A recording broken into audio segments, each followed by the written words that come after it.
Hey guys, it's Peshcats here.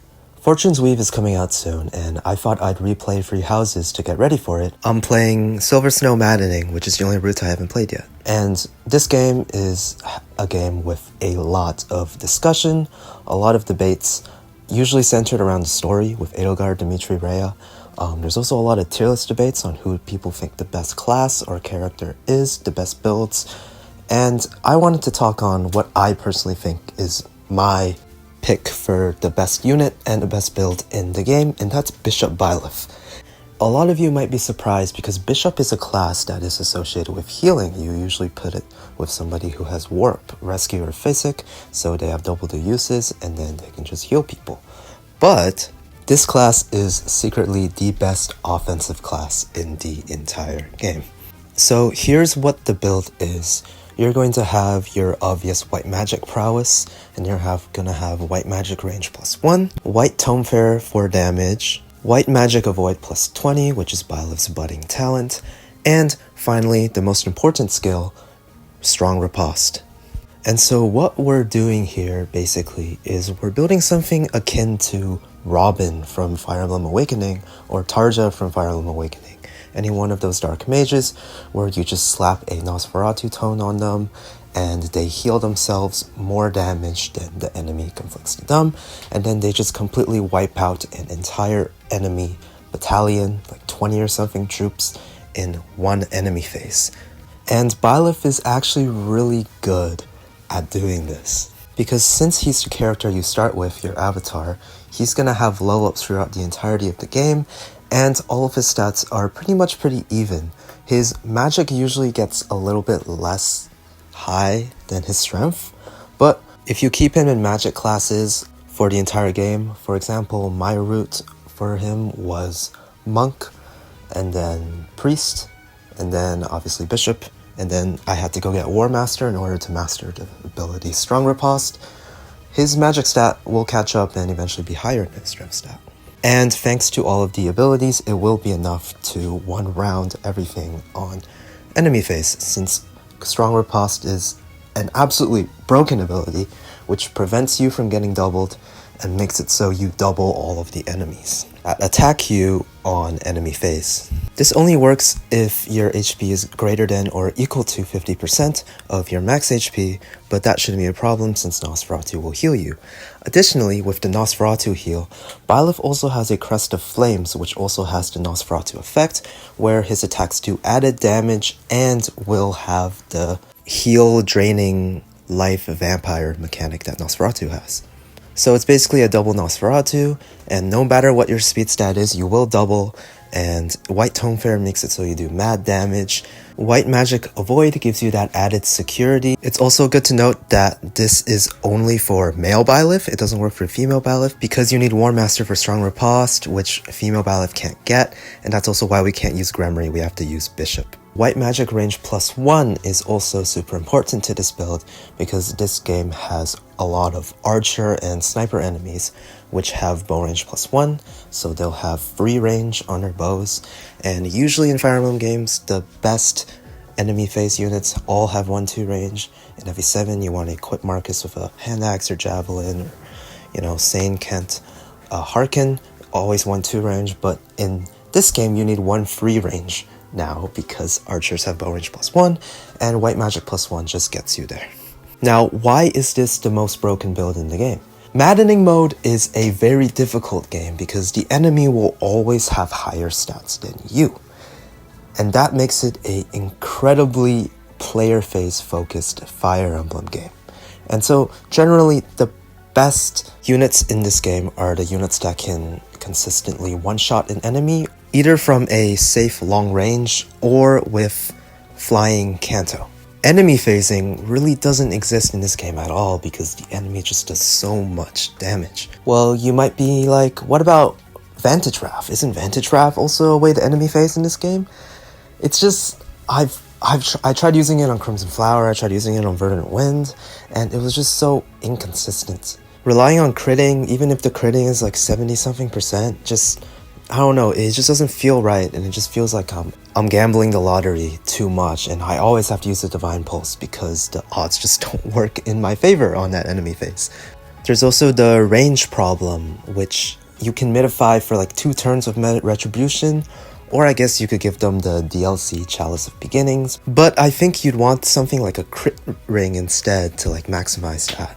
The only one that feels a little bit less like gambling is Dimitri with his battalion vantage, because you don't have to worry about getting his health low and him being at one shot the entire time. But he's exclusive to just the Azure Moon route, and he's also locked in his class. So Byleth being able to actually be a unit that will literally wipe out an entire area of the map in one singular enemy phase turn is absolutely diabolical. Now obviously I'm going to have to talk about the drawbacks of using this Byleth build and also of obtaining this Byleth build, because that's really the hard part here. So literally every single one of the abilities that you need for this build are very hard to obtain, and they take a very long time to obtain. White Magic Avoid is the easiest one to obtain. That's just his budding talent. You just have Rhea or Manuela teach you a few times and you've got that. But Prowess 5, White Magic Prowess 5, you get at A+ Faith, and then Range +1 you get at S tier Faith, and White Tome Fairy you get at S+ maxed out your Faith. But the hardest one to get of them all is Strong Riposte. You have to be level 30, you need a Master Seal, and you need to get your Axe and your Brawling rank both to A tier, which is quite difficult. And additionally, you need to spend enough time as a War Master to master this. Now, there are some quick workarounds. You don't need to get A tier in both. I actually, since I'm a lucky bastard, I was able to unlock War Master when my Brawling and Axe were only C+ and B, which is kinda crazy. I really lucked out on that exam. And mastering the War Master should be pretty quick if you know what you're doing, if you know the right way to master things, which is do the war crime of surrounding an archer and then just spam end turn until you the archer will keep shooting arrows at you until you're done, and then you kill him off. Oh, it's such a war crime. So that's not too bad. But for the vast majority of the game, you will be without Strong Riposte, you will be without Tome Fair, you will be without Magic Range +1, which are very pivotal to this Byleth build. But that doesn't mean he isn't useful without these abilities. His natural speed stat should be enough to double some units, or at least not get doubled, and if he is at risk of getting doubled, you can put a Guard Adjutant on him. Thanks to White Magic Avoid, even if you don't have enough range to counterattack archers, they should never be hitting you, and you can just get somebody to clean it up later. Nosferatu is a pretty weak attack in terms of might, so once you get to the later games, Byleth will stop one-rounding these enemies, but leaving them at like 10, 15 HP, just for everybody else to just come in and clean up is just super useful as well. And just having a unit that will not die, you can literally send him anywhere, is just amazing and so comfortable. So I think this video is actually really important. I know Fortune's Weave is about to come out soon and Free House is about to die, so it came out a little too late, but for the longest time everybody had the unanimous opinion that female Byleth was better than male Byleth, and this proves them a bit wrong. Now, obviously that is with an asterisk, because a wyvern that can one-round everything with a bunch of movement is also incredibly good, especially if the map you're playing is not a route map and it is a Feat the Boss map. But there are other units that can do what female Byleth can do, and there are 0 units that can do what male Byleth can do with this build. There's also the obvious downsides of you get limited uses of Nosferatu because of the way tomes work in this game. At base, you only get 12 uses of Nosferatu, which is only enough for 6 enemies, and then when you get Bishop, you get ×2 the amount of Faith Magic uses, so that goes to 24. So you can kind of just only kill 12 enemies, but it just really shapes and helps the rest of the map. If you just warp Byleth into a really congested enemy area at the start of the map, and then he takes out 12 enemies, that's like, what, 2/3 of the map? It just makes everything else a lot easier.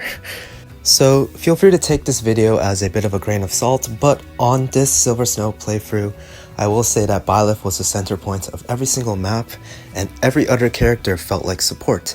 Even Sedef and Ferdinand, Swift Strike, Kanto one-shotting everything, like Sivia one-shot sniping everything, they felt like they were just there to support Byleth. And running out of Nosferatus didn't occur really that often. I usually ended the map with like 4 or 5 uses left. Cause you also need to have the skill to know when to use Nosferatu, and then when you can just equip heal and then just dodge tank. And then Lysifia and Ferdinand and all of them can just jump and kill everything on player face. Anyways, yeah, let me know what you guys think in the comments. Like, subscribe, all of that. I'll be doing more stuff when Fortune's Weave comes out. This has been Peshcats. Thank you for watching.